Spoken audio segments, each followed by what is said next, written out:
დღეს არის წმინდა ნინოს ხსენების დღე და ბავშვთა დღე.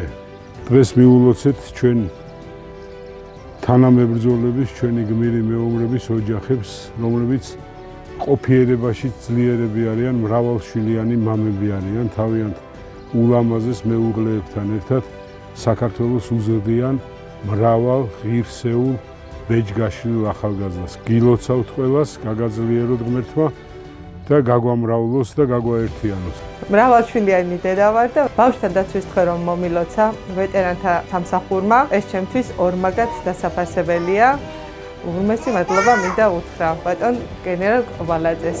რა თქმა უნდა ვაფასებ ამ ყველაფერს, გამომდინარე იქიდან რომ ვეტერანი ადამიანისთვის სხვა დაფასება ისეთი არაფერია, როცა ბატონი გენერალი თვითონ ვეტერანთა დირექტორი გესტუმრება ოჯახში. ჩვენ არაერთხელ ვართ შეხვედრილები. მადლობელი ვარ დღევანდელი დღის, ულოცავ ყველა ჩემს შვილებს, რა თქმა უნდა და ყველა ბავშვთა საერთაშორისო დღეს და წინსვლას წარმატებებს და რა ვიცი, გამთქმელი გაწყვეტილი საქართველოს ცხოვრებას უსურვებ.